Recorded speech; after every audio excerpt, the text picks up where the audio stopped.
জয় যিশু। জীবন্ত ঈশ্বরের জীবন্ত বাক্য মাথায় নিয়ে প্রিয় ভাই বোন তোমাদের কাছে এসেছি পিতা পুত্র পবিত্র আত্মার করুণা কৃপা দয়ার সাহায্যে। তাই পিতা পুত্র পবিত্র আত্মাকে ধন্যবাদ দিই, প্রশংসা করি, গৌরব করি মহান নামে। আর আমার সকল ইউটিউব চ্যানেল, আমার সকল ভাই বোন যারা দেখবে প্রত্যেককে জানাই জয় যিশু। আমি আজকের বাক্য বলবো যে সামান্য মানুষকে খুঁজে বার করেন যে ঈশ্বর। আমি দ্বিতীয় পর্ব বলবো। জয় যিশু। কি বলছে? আজ ঈশ্বর সাধারণ মানুষের সঙ্গে বাস করেন। ভিন্ন ভগ্ন হৃদয় মানুষের সঙ্গে বাস করেন। তিনি বলেন, হে প্রভু, আমি একজন পাপী, আমার জীবনে কোনো আশা নেই, আমাকে সাহায্য করুন। যিনি অন্তর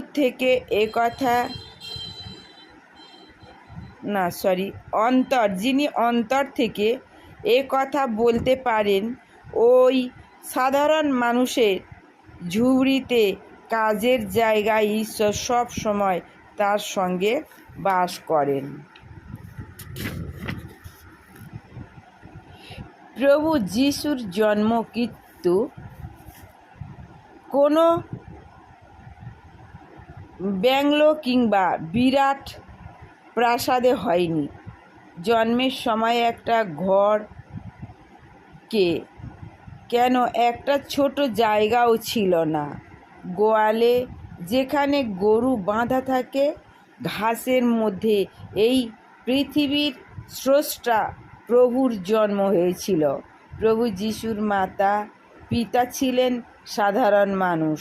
তার পিতা সাধারণ কাজ করে সংসার চালাতেন এবং তার মাতা ছিলেন গ্রামের সাধারণ মহিলা। তার বন্ধুরা সমাজের ধনী ব্যক্তি অর্থাৎ কোটিপতি ছিলেন না।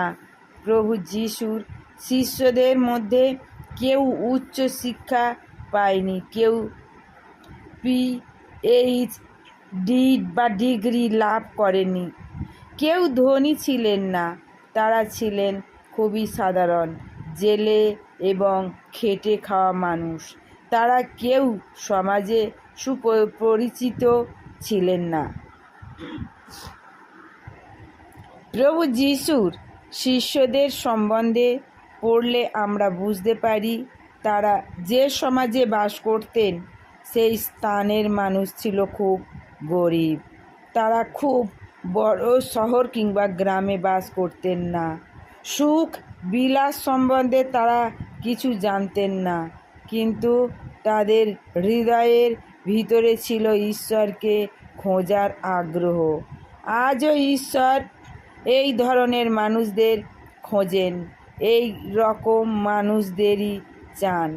কিন্তু কিছু সময় আগে আমি একটা সম্মেলনে অংশগ্রহণ করেছিলাম। ওই জায়গায় হাজার হাজার মানুষ জমা হয়েছিল। 10 জন করে, 15 জন করে দলে দলে মানুষ এসেছিলেন।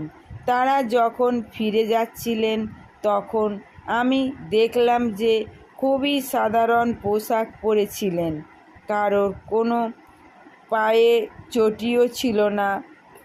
তারা ছিল সমাজের সাধারণ মানুষ। হয়তো আপনার পরিস্থিতি সুবিধার নয়, হয়তো আপনি একটা ছোট্ট ঘরে বাস করেন, হয়তো আপনার ঘরটা ফুটো ফাটা, বর্ষার সময় ঘরের ভিতরে জল পড়ে, হয়তো আপনি বেশি শিক্ষিত নন, আপনার কাছে কোনো ডিগ্রি নেই, আপনি হয়তো খুব চালাক নন, আপনাকে কেউ চেনে না। কিন্তু আপনার হতাশ হবার প্রয়োজন নেই। যদি আপনি আপনার হৃদয় প্রভু যিশুকে সঁপে দেন, তাহলে আপনার জীবনে আসবে শান্তি, পাপের ক্ষমা পাবেন এবং রোগ মুক্ত হবেন। লূক রচিত সুসমাচারের 12 অধ্যায়ে আমরা দেখতে পাই হাজার হাজার মানুষ তার চারপাশে ঘিরে আছে এবং যিশু তাদের সঙ্গে কথা বলছেন। কিন্তু ফরিসিগণ দূরে দাঁড়িয়ে এদের কাজের মন্তব্য করছেন। সাধারণ মানুষ সমস্ত যিশুর পিছনে দেখে তাদের ঈর্ষা হচ্ছিল। কিন্তু প্রভু ধার্মিকদের জন্যে নন, কিন্তু কিছু পাপীদের জন্যই পৃথিবীতে এসেছিলেন, এই কথা তিনি অনেকবার বলেছিলেন। ফরিসিদের সামান্য কী ছিল? তারা বাইরের ব্যাপারটার বেশি গুরুত্ব দিত এবং সেই ব্যাপারে বলতো পোশাক পরিচ্ছদ, বস্ত্র হারানো, ভক্তির প্রকট, উপবাস, সংস্কার, ঐতিহ্য ইত্যাদির ব্যাপারে গুরুত্ব দিত। কিন্তু প্রভু যিশু বাহ্যিক ব্যাপারগুলি দেখতেন না, তিনি দেখতেন মানুষের হৃদয়কে, অন্তরের মনুষ্যত্বকে। প্রভু যিশু ফরিসিদের দেখে বলতেন এবং অধ্যাপকদের দেখে বলতেন, কপটীরা, ধিক তোমাদিগকে, কারণ তোমরা চুনকাম করা কবরের তুল্য। তাহা বাহিরে দেখিতে সুন্দর বটে, কিন্তু ভিতরের মরা মানুষের অস্থি ও সর্বপ্রকার অসুচিতা ভরা।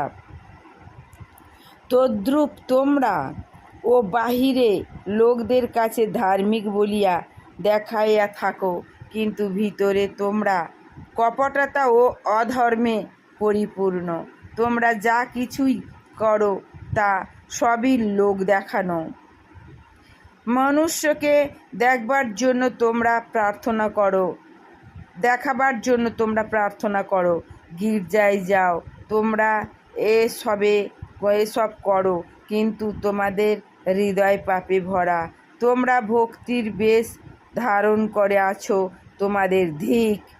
এখানে প্রভু যিশু কিন্তু সাধারণ মানুষের এই কথা বলেননি, কিন্তু সেই সমস্ত মানুষদের উদ্দেশ্যে বলেছেন যারা ভক্তির বেশ ধারণ করে মানুষের সামনে দাঁড়িয়ে বলেন, আমি তোমাদের আত্মিক গুরু, আমি তোমাদের আত্মিক পরিবেশ, আমরা ধর্মশাস্ত্রের সম্পূর্ণ জ্ঞান আছে, আমি তোমাদের ভক্তির পথ দেখাবো ইত্যাদি। প্রভু যিশু ধার্মিক অনুশাসনের বিরুদ্ধে বলেছিলেন। প্রভু যিশু বলেছেন যে এরা অন্ধকে রাস্তা দেখায় যারা, তারাও অন্ধ, তাদের শেষ হচ্ছে অন্ধকার এবং সর্বনাশ। আমি আপনাকে বলতে চাই যে আপনাদের ঐতিহ্যকে দেখে পরিবারের শ্রেষ্ঠতা দেখে আপনার বহুমূল্য জীবন নষ্ট করবেন না। আপনি প্রতিদিন পবিত্র বাইবেল পড়ুন, যিশুর কথায় মন দিন, নিজের হৃদয় খুলে প্রভু যিশুর জন্যে বেঁচে থাকার মনস্থির করুন। প্রভু আজও সাধারণ মানুষকে খোঁজেন, তিনি তাদেরই খোঁজেন যাদের হৃদয়ে আত্মিক পিপাসা আছে। আপনি কি এই রকম একজন ব্যক্তি হতে চান? প্রভু যিশু আপনার সঙ্গে থাকতে চান। জয় যিশু। তোমরা ভক্তি সহকারে প্রভুকে ডাকো, সঙ্গে রাখো, অবশ্যই প্রভু তোমাদের সাথে থাকবেন। জয় যিশু। তোমরা ভালো থেকো, সুস্থ থেকো এবং ঈশ্বরের আশীর্বাদ তোমাদের প্রত্যেকের মাথায় পড়ুক। আর ভালো লাগলে সাবস্ক্রাইব, কমেন্ট এবং শেয়ার করতে ভুলো না, যাতে আমার এই যে আমার ঈশ্বরের বাক্য যেন প্রত্যেকের কাছে ছড়ায়।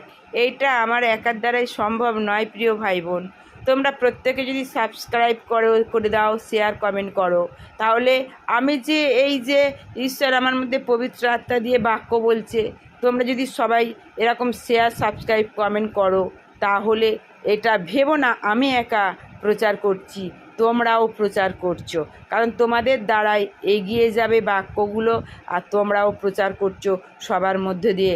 ঈশ্বর তোমাদের অনেক অনেক আশীর্বাদ করবে। প্রিয় ভাই বোন, অনেক অনেক আশীর্বাদ করবে। জয় যিশু। ভালো থাকো, সুস্থ থাকো।